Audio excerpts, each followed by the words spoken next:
ministers understand that they have a multiplicity of roles. They're MPs serving their constituents, after all. They're serving their party, they're serving the government, but they're also serving Parliament. And they have responsibilities to Parliament to disclose, for example, the basis of their policies in evidence when questioned reasonably by opposition members. At a time when we're experiencing the greatest threats from terrorism ever faced, our police office numbers and the resources are being cut. And he goes on to say, demands on the police have been increasing steadily as budgets are slashed, increasing stress on officers. Couple that with detrimental changes to their pay, terms, conditions and pensions. It's no wonder that morale in the police force is so poor that 1 in 3 are considering leaving the force. Will he be able to tell us whether or not this community policing and other police budgets are protected or not in next week's autumn statement? Minister. Let me tell him again, neighbourhood policing numbers have gone up by 3,800. In the capital city, we've seen a 500% increase in neighbourhood policing. We've also, because we've cut bureaucracy, put the equivalent of an extra 2,000 police on the streets. But I'll tell the Leader of the Opposition something. As well as wanting resources, the police want the appropriate powers. And hasn't it come to something when the Leader of Her Majesty's Opposition thinks that the police, when confronted by a Kalashnikov waving terrorist, isn't sure what the reaction should be? So that there's transparency there.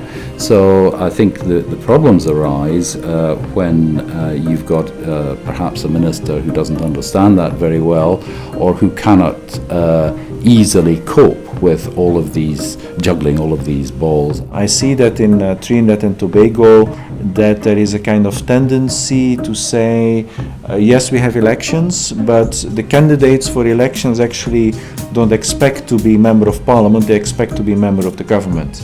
And I think that there is an issue around giving value to the function of the member of Parliament. Well, it's an essential ingredient to any democracy to have a fully representative Parliament which is active in scrutinising the executive and the government of the day and making sure that our laws that are passed are properly examined and the actions of the government are properly monitored. And that's the role of an MP.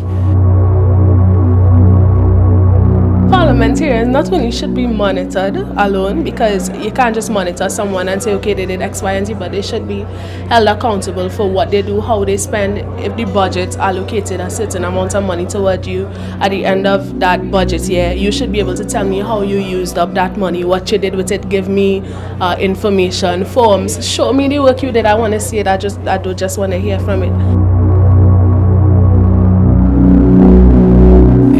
Normal democratic parliament, there would be a number of committees, roughly equating to government departments, and the responsibility of each of these committees would be to look at particular policy areas that the departments are responsible for in some detail. Until a couple of years ago, you had only a couple of committees. You had the PAC, the PAC, and joint select committees. Now, new departmental committees on foreign affairs and energy, etc., have been created.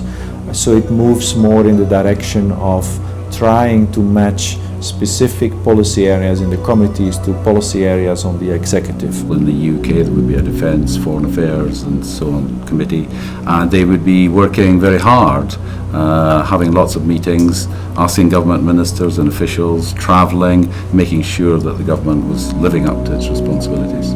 If the minister is saying that there is no money and has $3 billion, the private sector has money, private sector has land. Is there any plan to incentivize this sector? Yes, sure. Member for Tabakit, this is something that we will be looking at and certainly will be evaluating. You have the legislature and you have the committees. The legislature is like a theater. It's going to be as adversarial as humanly possible. My job, frankly, as Prime Minister, is not to read a Survation opinion poll, but is to do the right thing to keep our country safe. That is because it's televised, right? So members that's where they tend to perform the most. They tend to exacerbate or demonstrate a high level of adversariality, right? Especially for question period, question time, the opposition leader, he has to look angry and demonstrate that there's a real problem. Order! I now call the Right Honourable Leader of the Opposition, Compared to last year's budget, growth last year, down. Growth this year, down. Growth next year, down. Growth in 2015, down. And all he offers is more of the same. When members take off that veneer, they can work very constructively in committee. And they do. There's many occasions where they can work more constructively in committee. Even if the committee is televised, it's still usually an opportunity to be a little bit less partisan than you were necessarily when you were sitting in the entire legislature, where things tend to be more adversarial. But Trinidad Generation is not a state corporation. So how are they allowing you to owe them $665 million? Well, when we, in 2012, November of 2012, I wrote my line ministry. I asked that they invoke what you call the government guarantee.